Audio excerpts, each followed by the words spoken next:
I used to believe my wife and I were unbreakable. In the beginning, everything felt effortless. Our love moved like water, smooth and natural. We had this routine where we'd stay up late talking about our dreams, sharing stupid jokes that only made sense to us, whispering plans for the future into the darkness. I remember thinking, this is it. This is the woman I'll grow old with. Everything felt perfect, until slowly, almost silently, it wasn't. I can't pinpoint the exact day things started shifting. Maybe that's the frightening part. It didn't happen suddenly. It was little things. Fewer conversations, more silence. We'd sit on opposite ends of the couch scrolling through our phones instead of talking. We'd go to bed tired, not touching, turning our backs without thinking. The spark we once guarded so carefully began to dim, one small piece at a time. Stress piled up. Work, bills, family expectations. Life started feeling like a routine rather than something we were living together. She tried to hold us together at first. I remember her asking if we could go out more, try new things, talk more. But me? I kept drifting, further and further away, convincing myself that we were just in a phase we'd somehow grow out of. Except we never did. I became distant, without realizing just how far I had gone. I started staying late at work, not because I had to, but because being home felt heavy. She'd text me sometimes, asking if I was okay, if I'd eaten, when I was coming home. I'd stare at the messages and feel irritated for no reason, typing back dry responses or ignoring them altogether. Every little thing she did started annoying me. Questions, concerns, even her silence. She tried to bring us back. She cooked my favorite meals, brought up old memories, suggested weekend getaways. But I kept pulling away, drowning in my own frustration, telling myself I deserved something better, even though I didn't even know what that meant anymore. And then came the night that changed everything. I was lying in bed, scrolling through random websites, bored and lonely in a house filled with the woman I once loved more than anything. That's when I met her, Linda. A message popped up in a chat forum we were both in, something harmless at first. We talked about work, life, hobbies. Her responses were playful, teasing, full of energy. Everything I felt my marriage lacked. I didn't set out to cheat. It just happened. One message turned into several turned into daily conversations. Soon she became the person I looked forward to talking to, not my wife. Then came the inevitable meeting. One lunch became 2, then 3. Before long, lines blurred, boundaries vanished, and I stepped into a place I knew I had no business stepping into. The affair began, and with it came a deep, shameful thrill that made everything at home feel even duller by comparison. I convinced myself my marriage was dead, that there was nothing left to fight for, that leaving would hurt her less than staying and pretending. Lies, every one of them, but at the time they felt like truth. Months passed like that, and one afternoon I found myself sitting across from a lawyer, quietly signing divorce papers. I didn't tell my wife. I just folded the documents, slipped them into a drawer, and decided I'd give her one last week of normalcy before shattering her world. I even practiced how I'd say it. It's not you. It's both of us. We've grown apart. I'm sorry, but this is for the best. All lies meant to soften a blow I had created. I was standing outside our bedroom door, rehearsing those lines, when everything changed. I didn't open the door at first, I just paused, hearing voices, my wife's and her friends. At first I wasn't really listening. I was too busy mentally preparing to destroy her. But then I heard her voice crack, and the words that followed hit me like a train. But I'm dying. I don't know how to tell him. My heart stopped. I pressed my ear to the door before I even realized what I was doing. Her friend whispered something I couldn't catch, and then my wife continued, voice trembling. The doctor said I might have less than a year. 8 months, maybe. I don't want his pity. Not after how distant he's become. I froze. Completely. Every memory hit me at once. Her tired smiles, her weight loss, her quietness, her attempts to reconnect, her sadness. Suddenly, everything I had ignored made sense. She wasn't just stressed. She wasn't nagging. She wasn't distant. She was dying. And I was planning to leave her. My stomach twisted. My hands went cold, and guilt swallowed me whole. I felt like the worst human alive. Right there, in that moment, I realized I was about to walk away from a woman who had stood by me through everything. A woman who might not even live to see next year. And that guilt, it began to destroy me. I didn't sleep a single minute that night. I lay beside her in the dark, staring at the ceiling while my chest tightened with every breath she took. She slept curled toward me, her hand resting gently against my arm the way she used to when we were newly married. And all I could do was cry quietly into the pillow, swallowing every sound so I wouldn't wake her. Now that I knew, everything looked different.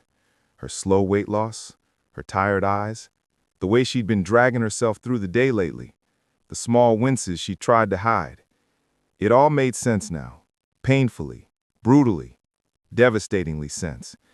And I felt like the worst kind of monster, a cheating husband, a selfish man planning to leave her, someone who filed for divorce while she was fighting for her life. I kept replaying her voice in my mind.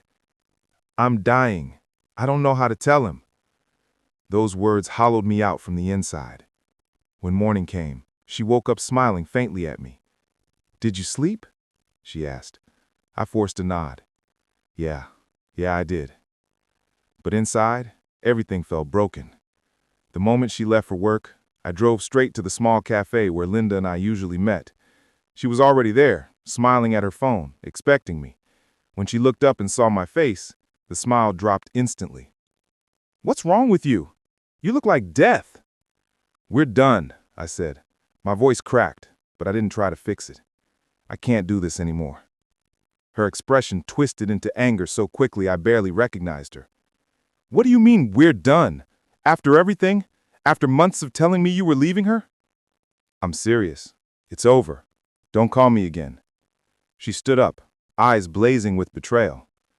So that's it. You use me, then toss me aside? I'm sorry. Those were the only words I had left. She let out a bitter laugh. You think I won't tell her? You think I won't ruin everything for you? A cold chill ran through me, but I held my ground. Do what you want, I said quietly. Just leave me alone. She stormed out, and for a moment, I could breathe. But her glare stayed with me long after she was gone. For now, she didn't follow through. But the threat lingered. That same evening, something inside me shifted. It wasn't a decision. It was instinct, guilt, fear, love, all tangled together. I cooked dinner for her, something simple but warm.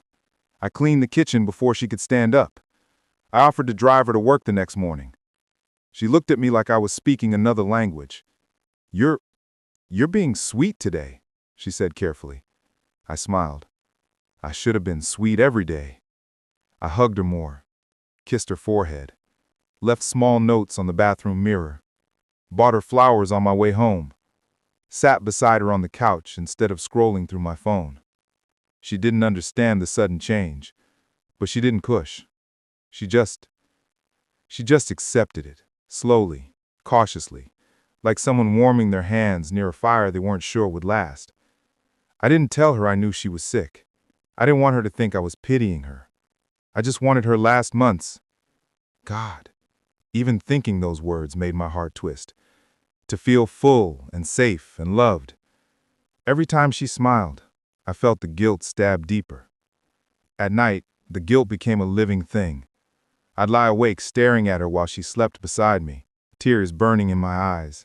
Sometimes I'd reach out and touch her cheek just to make sure she was really there. And all I could think was, I betrayed a dying woman. I betrayed the person who loved me more than anyone. The weight of the affair pressed against my lungs like a stone. I kept wondering how I would ever confess, how I would ever explain why I did it, how I would ever forgive myself for almost abandoning her during the worst, most terrifying chapter of her life. But every morning, I made myself get up and try again. Cooking, helping, smiling, holding her, taking her out on small dates, driving her to her errands, listening to her stories with real attention. The marriage, somehow, was beginning to heal. There were moments that felt like the old days, moments that made me believe maybe I could make her last months beautiful. But deep down, I knew it couldn't last, because Linda wasn't finished with me. Not even close. I didn't expect our marriage to come back to life the way it did, not after everything I had done, not after how far apart we had drifted. But somehow, piece by piece, day by day, we found our way back to each other. Or at least she found her way back to me. It started small. A movie night on a random Wednesday. She curled into my side like she used to, eating popcorn out of the same bowl, laughing softly at the cheesy jokes. I kept glancing at her, and how her smile reached her eyes again, and something inside me loosened. Then came the beach trip. The drive was long, but she played her favorite playlist and sang along, horribly off-key, and I didn't care. When we reached the shore, she ran straight into the water like a child. I followed her, and for the first time in months, I forgot about cancer. I forgot about guilt. I forgot about everything, except the sound of her laughter blending with the waves. We did more after that. A road trip 2 towns away just to try a restaurant she'd bookmarked years ago. A night eating street food from vendors we'd never noticed before. Sunsets from the rooftop of our building, her head resting on my shoulder as the sky turned gold and pink. One by one, we checked things off our old bucket list, the one we had written early in our marriage when life felt wide open and full of possibilities. She was happier than I'd seen her in years. She kept squeezing my hand and saying things like, "I feel like I got my husband back." I smiled every time, but inside, her words tore me apart, because she didn't know why I was doing all this. She didn't know what was pushing me. She didn't know she was living her last months in my mind. It was around the time we were eating ice cream on the balcony that she finally said it. She nudged me playfully. "You know, you're doing everything on that old bucket list, like all at once." I laughed stiffly. "Well, why not? Life's short." She raised an eyebrow. "Short? Why does it feel like you're trying to say goodbye?" My chest tightened. Her smile faltered just a little, like she wasn't sure if she was joking or genuinely worried. "I just want us to be happy. That's all. No hidden meaning." She looked at me for a long second, like she was searching my face for something.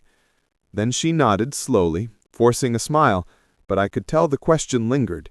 And the truth was, she wasn't wrong. I was trying to give her everything before time ran out. She just didn't know the reason. Things were going well. Too well. Which is exactly why it didn't surprise me when the past came clawing back. It was a Thursday afternoon when she texted me. "We need to talk, now, or I tell her everything." My blood went cold. I stared at the message until my hand started shaking. Then I saw the second message. "I found your wife. I messaged her." I felt my stomach drop. I rushed to my wife's social media, heart hammering so loudly I could barely think. I didn't see any messages yet, nothing she had opened, but Linda had definitely found her profile. She wasn't bluffing anymore. She wasn't angry. She was vengeful. Everything I had rebuilt, the trust, the warmth, the small moments of happiness, it could all shatter with a single notification. My wife walked in the living room just then, smiling, holding a cup of tea for me. I almost collapsed from guilt. If she saw that message before I spoke, if she heard the truth from Linda instead of me, it would destroy her. Maybe even faster than the cancer I thought she had. That night, I locked myself in the bathroom and stared at my reflection. I kept practicing the words I knew I needed to say. "I cheated on you. I lied to you. I planned to divorce you, and I only changed after I heard you were dying." Every time I tried to say it out loud, my voice cracked. Sometimes I gagged on the guilt, sometimes I punched the sink out of frustration. How do you confess something like that? How do you look a woman you love, a woman who you believe is running out of time, and tell her you betrayed her in the worst possible way? But I knew I had to. The question wasn't if anymore, it was when, and how much time I had before Linda destroyed everything. I walked out of the bathroom, found my wife asleep on the couch, her head resting on a pillow she hugged like a child. I sat beside her and ran my fingers through her hair. I loved her. God, I loved her more now than I ever had, and that's what made it unbearable. I leaned down and whispered, "I'm going to tell you everything. You deserve the truth." Because the truth was clear now. If I didn't confess soon, Linda would do it for me. I don't think I've ever been as terrified as I was that night. My hands wouldn't stop shaking, my throat felt dry, and my heart was pounding so hard it echoed in my ears. But I knew I couldn't keep running. I couldn't keep pretending everything was fine while a storm gathered above us. So I asked her to sit with me. She looks confused, even a little worried, but she sat down across from me on the couch. The same couch where we had watched movies, laughed, and fallen asleep side by side these past few weeks. I took a deep breath. "There's something I need to tell you," I started, my voice barely holding together. "And I'm not sure how you'll take it." She leaned forward slightly. "Okay, what is it?" "I overheard you," I whispered. "That day, you were talking to your friend. You said you were dying." Her eyes widened slightly, but she didn't interrupt. "That's why I changed," I continued, my voice trembling. "That's why I tried to be a better man. I thought I was losing you. I thought I had months left with you." I swallowed hard.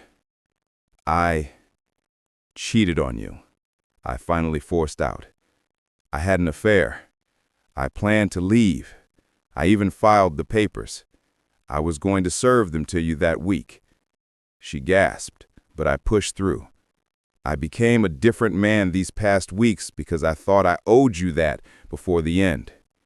But now I don't want to hide anymore. You deserve the truth, all of it." My voice cracked completely. "I don't want you to die with this truth hidden. You deserve honesty. You deserve everything I failed to give you." When I finished, I lifted my eyes slowly, expecting to see heartbreak, pain, devastation. But what I saw instead chilled me to the bone. Anger. Not sadness. Not sickness. Not fear.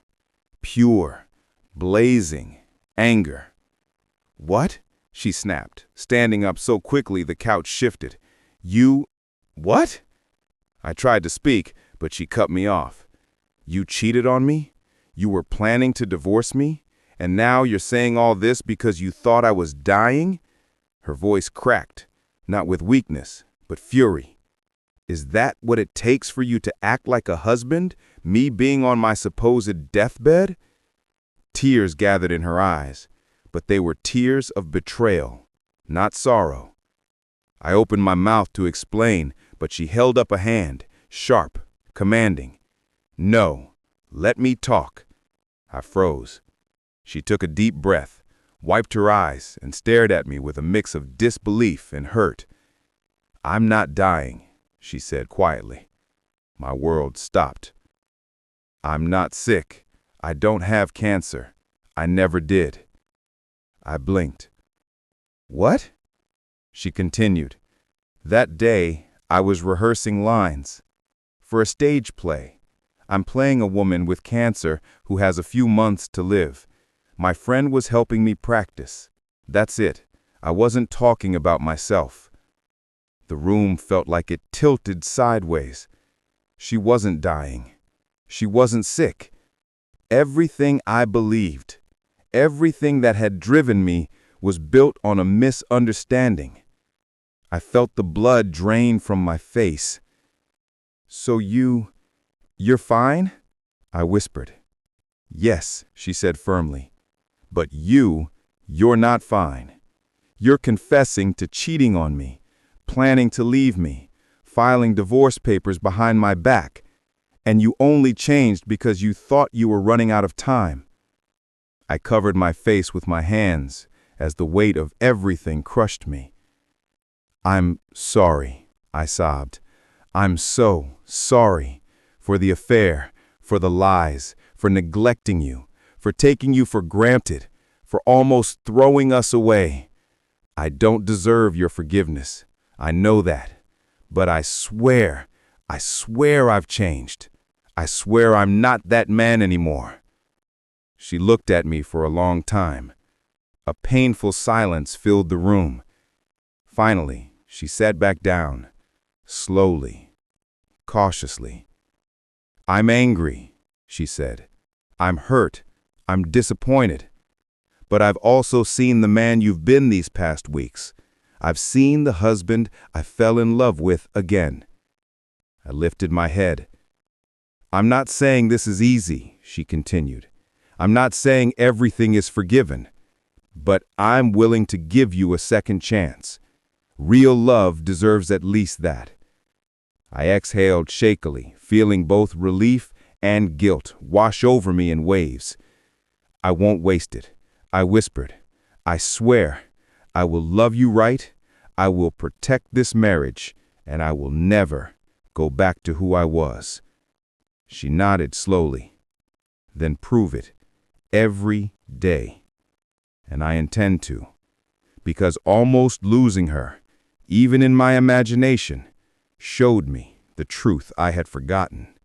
She is my home, my heart, my beginning and end, and I won't take her for granted again.